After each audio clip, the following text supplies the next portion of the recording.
एक बंदी ने आके कहा कि युवराज आपको महाराज याद कर रहे हैं। उत्साह में भरे हुए राम लक्ष्मण दोनों पहुंचे तो देखा कमरे में अंधेरा है।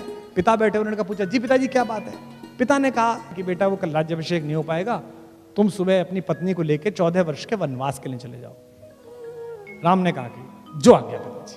और राम ने अपनी पत्नी से कहा तैयारी करिए, सुबह वनवास पे चलना, 14 वर्ष बाद आएंगे अयोध्या। कहना आसान है, बहुत सरल है। इंटरव्यू हुआ नहीं, प्रीलिम्स पास किए, मेंस नहीं निकला है, ग्रुप डिस्कशन में रह गए। हमको भी लोग कहते थे कि तुम रह गए।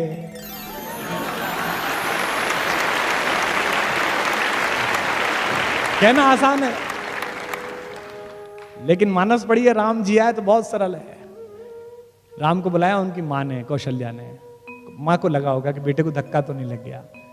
भगवान की मां है, लेकिन मां तो मां है। भगवान से कौन बड़ा है? भगवान से मां बड़ी है। जिसने भगवान पैदा किया है वो बड़ी है।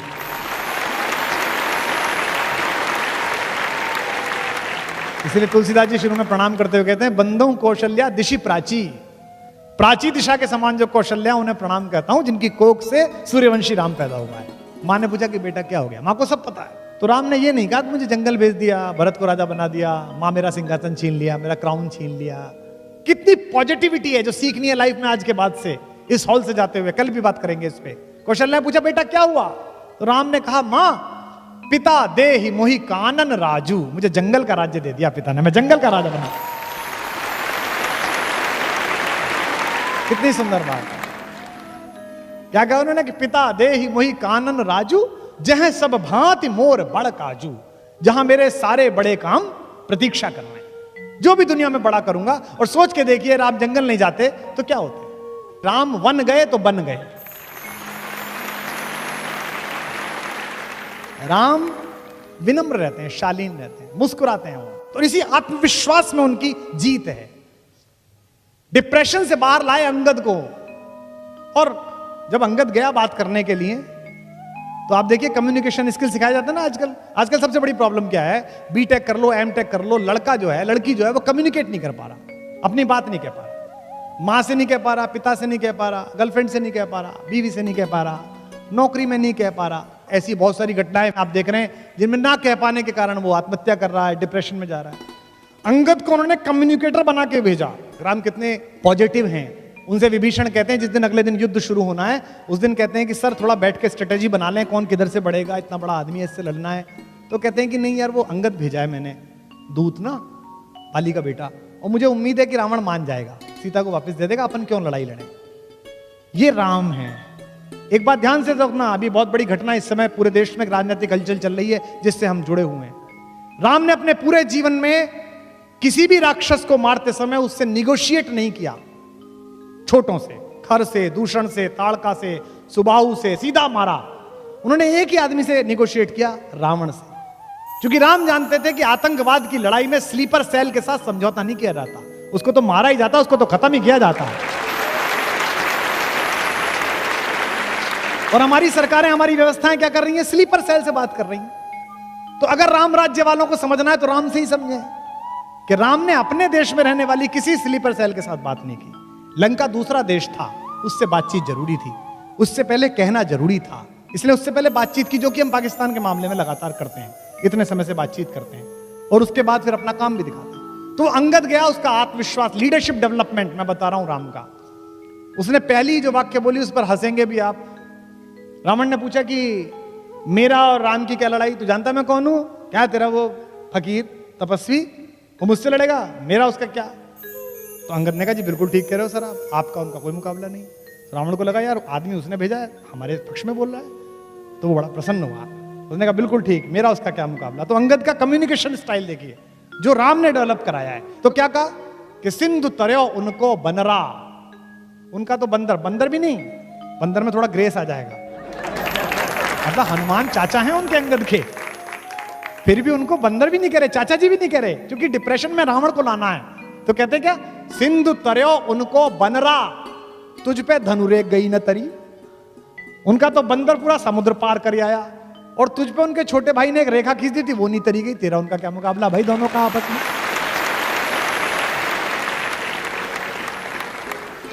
कि सिंधु तरो उनको बनरा, तुम पे धनुरेख गई न तरी तुम पे।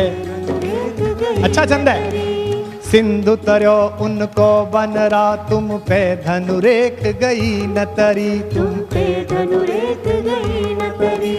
वानर बांधत सो न बंधो, उन बारिधि बांध के बाट करी, उन बारिधि बांध के बाट करी, उन बारिधि बांध के बाट करी। अज हूँ रघुनाथ प्रताप की बात, तुम्हें दशकंठ न जाए परी, तुम्हें दशकंठ न जाए परी। तेलनि तूलनि पूछ जरी न जरी, गढ़ लंक जलाए जरी धड़ी लंक जलाए जरी। तेरा सारा तेल लगा, तेरा सारा कपड़ा लगा, एक बंदर की पूंछ जलाने के चक्कर में तूने अपना पूरा नगर जलवा लिया। बता यार, और तू कह रहा है कि उनसे लड़ने चलेगा, उससे लड़ने चलेगा। इसलिए जो कम्युनिकेशन स्किल है, विभीषण से संवाद जो राम ने किया, वो साधन और साधना के बीच का संवाद है। बड़ी अद्भुत बात है। राम की शक्ति पूजा, आप में से शायद अधिकांश लोगों को पता होगा कि राम और रावण के युद्ध में एक दिन ऐसा आया था जिस दिन राम की सेना पराजित हो गई थी, तोड़ फोड़ मचा दी थी रावण ने। जिस दिन रावण खुद आया था, महाप्राण निराला ने कविता लिखी है राम की शक्ति पूजा। रवि हुआ अस्त ज्योति के पत्र पर लिखा, अमर रह गया राम रावण का अपराजेय समर।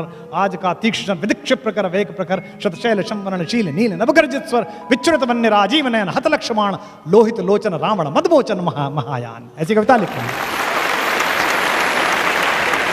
उस दिन सब बेहोश हो गए, सुग्रीव बेहोश हो गया, सौमित्र बेहोश हो गए, लक्ष्मण सब बेहोश हो गए। राम लौटे तो राम बहुत दुखी थे। जामवंत ने समझाया, जामवंत सबसे सीनियर हैं सेना में, मतलब सबसे फाइनल पोजीशन पे, ब्रिगेडियर जनरल से भी ऊपर हैं। उन्होंने राम से कहा कि इतना क्यों दुखी होते हैं, वही आपका हाथ है, वही आपका तूणीर है, मार लेंगे, इसे कोई दिक्कत नहीं है। किसी किसी दिन होता है, सामने वाले का दिन होता है, किसी किसी दिन नहीं होता। राम ने कहा ऐसा नहीं है। जब मैं युद्ध लड़ रहा था तो मैंने एक बात देखी, रावण नहीं लड़ रहा था, रावण के साथ शक्ति लड़ रही थी, दुर्गा लड़ रही थी, देवी लड़ रही थी। और ये अजीब बात है कि मैं धर्म के साथ हूं, मेरे साथ नहीं लड़ रही, उसके साथ लड़ रही हैं। तो जामवंत ने कहा अगर ऐसा है तो युद्ध हम संभालेंगे, आप पूजा करिए। तो 108 कमल मंगाए गए। ये दशहरा क्यों मनाया जाता है, ये आज शायद कुछ लोगों को पता चलेगा। हम तो कहते हैं कि रावण हरा दिया, ऐसा हुआ नहीं। ये जो शक्ति की पूजा, नवरात्रि की पूजा क्यों है, 9 दिन राम ने ध्यान धारण किया और 108 कमल वो चढ़ाते थे। एक एक कमल शक्ति के चरणों में चढ़ाते थे, त्रिकुटी में साधते थे, इमेज बनाते थे, जैसे सूफी लॉ लगाते हैं, जैसे साधु लॉ लगाते हैं। वो ध्यान में चढ़ते चले गए। आखिरी दिन जिस दिन आया, जिस दिन उनको वर मिलना था शक्ति का, 107 कमल जब उन्होंने चढ़ा दिए तो देवी ने सोचा कि इसका एग्जाम लेती हूं कि कितना भक्त है। वो आखिरी नील कमल उठा के ले गई। राम ने यूं करके थाली में हाथ फिराया तो देखा कि कमल ही नहीं है। तो वो ध्यान से नीचे उतरे और देखा कि कमल नहीं है। उन्हें लगा अब साधना भंग हो जाएगी। निराला लिखते हैं कि राम की आंखें भीग गई। राम ने कहा, दिख जीवन जो सहता ही आया है विरोध, दिख साधन जिसके लिए सदा ही किया शोध, जानकी हाय उद्धार प्रिया का हो न सका। ये 3 लाइन है, लेकिन चौथी लाइन राम की, इसी के कारण वो राम है। दुखी है कि अब क्या करूंगा, सब हार जाऊंगा। दिख साधन जिसके लिए सदा ही किया शोध, दिख जीवन जो सहता ही आया है विरोध, जानकी हाय उद्धार प्रिया का हो न सका, पर एक और मन रहा राम का जो न थका। उन्होंने कहा ऐसे थोड़ी चलेगा, ऐसे पूजा थोड़ी उठा दूंगा। तो राम ने क्या किया, राम ने कहा कि माँ कहती थी मुझको राजीव नयन, मुझको कहती थी कमल के जैसे आंख वाला है मेरा बेटा, तो अभी 2 कमल के फूल मेरे पास हैं। तो राम ने अपना एक तीर निकाला अपने तरकश में से और उसको हाथ से पकड़ के उसकी फलक आंख की तरफ ले गए कि अपनी एक आंख चढ़ा देता हूं। युद्ध में विजय होनी चाहिए, सत्य जीतना चाहिए। और जब बिल्कुल आंख के पास पहुंच गया तीर और देवी को लगा कि अभी आंख निकाल लेगा, तब स्वयं दुर्गा प्रकट हुई और उन्होंने हाथ पकड़कर कहा, होगी जय होगी हे पुरुषोत्तम नवीन, के महाशक्ति राम के बदन में हुई।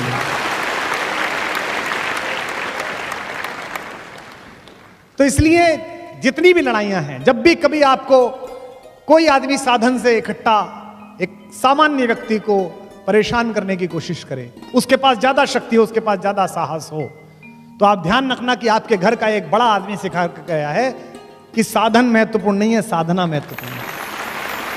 और राम के सबसे प्रिय मित्र जिनको लंका का राज्य दिया, वे विभीषण भी अधीर हो गए। उन्हें लगा यार कि लड़ाई तो ठीक है, अब जीतोगे कैसे? हमने भी 2-4 छोटी मोटी लड़ाई कभी सम्मेलनों में और राजनीति में की, आंदोलन में की, तो हमको भी समझाने आते थे, इनसे कैसे लड़ोगे, ये तो पुराने वाले हैं। तो मुझे मानस की ये पंक्ति याद आती थी और मैं खुद को ही सुनाता था, जो साथ थे वो तो सुनने को तैयार नहीं थे।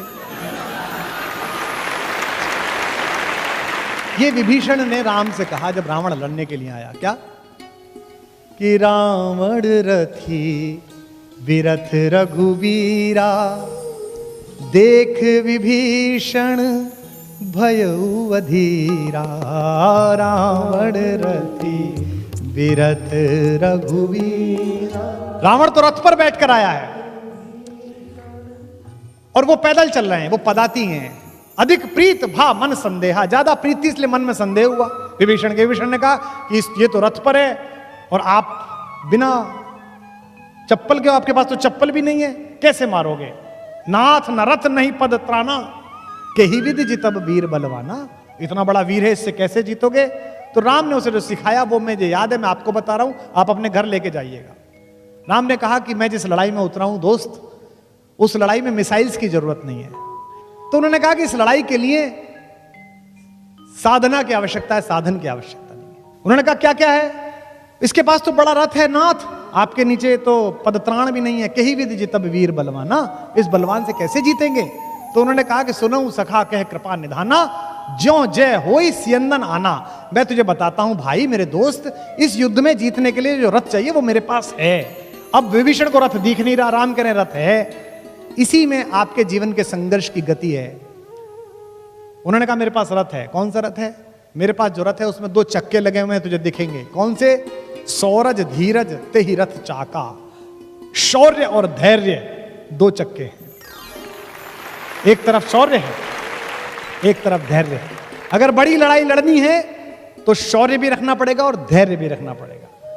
दुनिया की आधी मूर्खताएं अधैर्यता के कारण हुई हैं। तो कहते हैं धैर्य और शौर्य 2 मेरे रथ के चक्के हैं। और बल विवेक दृढ़ ध्वजा पताका, बल और विवेक से दृढ़ हुई मेरी धर्म की ध्वजा है मेरे इस रथ के ऊपर। सत्यशील दम परहित घोड़े, सत्य और शील और परहित दूसरे का हित करना, सत्य बोलना, शीलवान रहना, ये घोड़े हैं मेरे। और क्षमा दया कृपा रज जोड़े, इससे किससे जोड़ रखा है?